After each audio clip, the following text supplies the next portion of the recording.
A look at the top challenges facing today's supply chain with David Salerno. He's director with Fourflow. Hi, David. Hello, how are you? I am good. Very interested to hear your view on what are those big challenges facing today's supply chains. Yeah, we see those challenges really in three areas. First, obviously the last few years, the global disruptions really exposed the vulnerabilities in supply chains. It's something companies are really taking a focus on and seeing how they can protect themselves from that in the future. Let's say the other areas are the volatility of transportation and logistics costs. So whether it's rising fuel prices, shortage of carriers, rates bouncing up and down and kind of on a roller coaster 1 minute. Mm-hmm. And I would say the last is really in sustainability. That's an area that is really starting to take shape, and people are getting serious about understanding their carbon footprint and what their impact is of their supply chain. So the crises of the pandemic era, let's hope that that is in the past, continue to linger in some way? I mean, are they alleviated at all, or are we facing the same dilemma that we faced during the worst of the COVID-19? I don't think we're seeing the worst of it, but we're seeing some lasting effects, certainly. Consumer behaviors have changed and probably changed for a permanent in a lot of aspects. So that's driving a lot of ways in the way in which people do business. So things like demand forecasting is becoming extremely important. Transportation planning, rather than just being on the execution side, people have to really think about how they're going to plan their networks and their transportation. And really, the impacts of labor shortages are certainly still hanging on and impacting people, and really looking at how they can build a more efficient supply chain in their operations. Mm-hmm. People talk about this being a new normal, maybe a bit of a cliche, but at the same time, really things are different than they used to be. How would you describe today's situation, how different it is from the past, let's say pre-COVID? Yeah, I mean, I think there was topics related to driver shortages has been talked about for years and years and years, but you really saw that when the world basically shut down, and there was a large portion of drivers who just didn't return to the market for whatever reason, or they chose to at that time to find another occupation. Truck driving is a very difficult job. It's a very underappreciated career choice, and I think that really did fast track that shortage factor that has really been talked about, but people were still able to move their goods, but that really put a focus in that area in particular, I would say. But it's so volatile, isn't it, David? Because there was a short period, right after the pandemic, or right around there, when demand soared. Drivers came into the industry in huge numbers. Then demand went down. Now they're going out. I mean, it's just such a seesaw. Is that the same as always, or is it even more so now?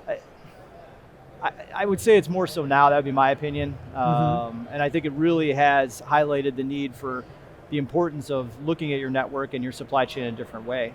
One of the best ways to create capacity of transportation is to better utilize the assets that are there today. And that's something that a lot of companies are really just now realizing, is the inefficiencies that are in their network. Getting visibility to see that you've got, especially on an inbound network where you may have 5 trucks a week coming in, that it's only 30% utilized. So in the past, people would say, well, I don't want to carry the extra inventory by reducing frequency. And I think that mind shift is really happening now, where people are saying, I need to free up capacity of the assets that are available. So I'm willing to make those changes, maybe make an investment in the inventory to better utilize the transportation that's available to them. So what are some of the tools and ways in which companies are addressing this complexity and these goals that you just told me about?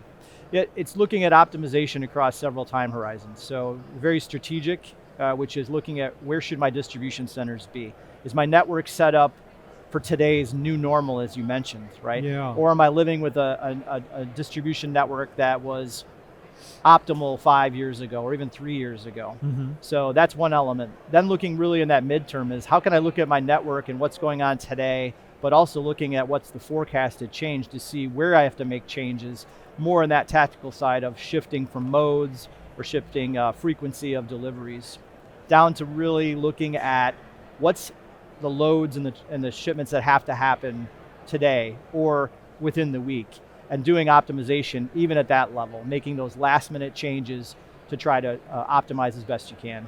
Okay, so there's a lot of firefighting going on, though. A lot of what you're telling me is companies just trying to keep their head above water and deal with the demands of the moment. Certainly it's not going to get any easier in the future. So at the same time they're dealing with today's problems, how can supply chains equip themselves to handle those of the future? That's truly where you have to look at how you can engage all the stakeholders in the network. So a combination of technology and process improvement is where we're seeing a lot of focus. So whether it's going to a single platform where you can get all stakeholders to be integrated into it, so you're getting your demand information as well as people on that execution side, and strategic planning is also done in that same platform. The other side is really looking at your processes and seeing how can we improve those processes? How can we digitize the network?